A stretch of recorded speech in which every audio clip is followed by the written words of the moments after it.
C'est en 2018, dans Les Anges 11, que Niccolò Federico Ferrari se fait connaître du public français. Le jeune homme avait pour projet professionnel de devenir présentateur télé.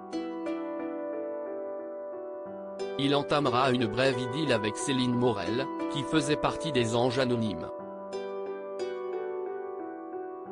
Fin 2019, les téléspectateurs le retrouvent dans la Villa des Cœurs Brisés 5, où il fait la connaissance de Virginie Comte. Il quitte le tournage en couple et participe 2 ans plus tard aux Apprentis Aventuriers 5, qui signera la fin de leur relation.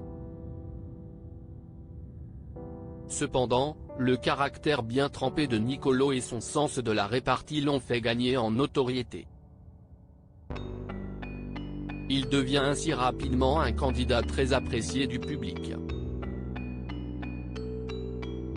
C'est donc tout naturellement qu'il a ensuite figuré au casting des 50, où il s'est mis en couple avec Victoria Moe.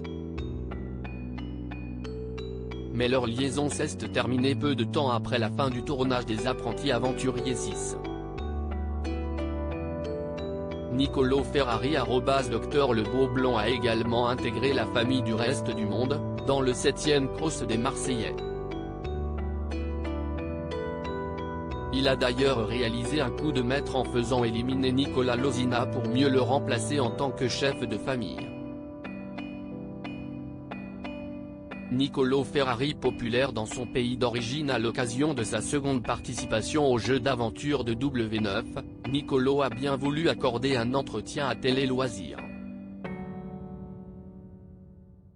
Le bel Italien s'est confié sans filtre et a fait quelques révélations sur sa famille et ses ambitions personnelles avant de faire carrière dans la télé-réalité. Car il n'était pas du tout prédestiné à évoluer dans ce milieu. Né à Milan, dans une famille plutôt aisée de Lombardie, au nord de l'Italie, Niccolò a entamé des études de droit à l'Université catholique de Milan pour se lancer dans la politique. « Je voulais changer et améliorer le monde. C'est absurde quand j'y repense aujourd'hui », a déclaré dans un premier temps celui qui aime à rappeler qu'il a fait un stage au siège des Nations Unies.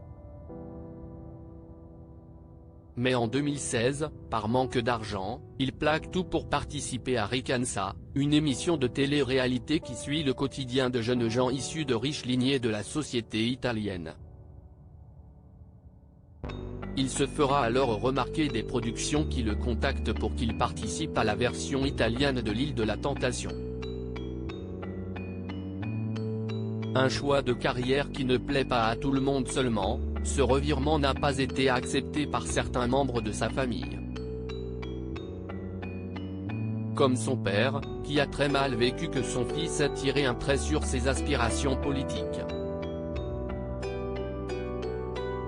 D'autant plus qu'il a appris sa nouvelle profession par hasard. Il a découvert mon nouveau métier après que ses employés m'ont vu à la télévision, je n'avais plus un sou, malgré mon petit boulot de mannequin. A révélé Niccolò, qui n'a eu d'autre choix que de continuer dans sa lancée puisque son père avait décidé de lui couper les vivres. Heureusement pour lui, il a pu compter sur le soutien de sa mère, qui travaille dans la mode et n'a jamais remis en question son choix de carrière. À présent, Niccolò Ferrari a des revenus plus que confortables et n'a plus à être sous la coupe de son paternel. Les tournages me permettent de gagner ma vie. Je complète mon salaire grâce à TikTok et ma chaîne YouTube, a conclu le jeune homme de 29 ans, qui défend toujours avec ardeur la gastronomie de son pays d'origine.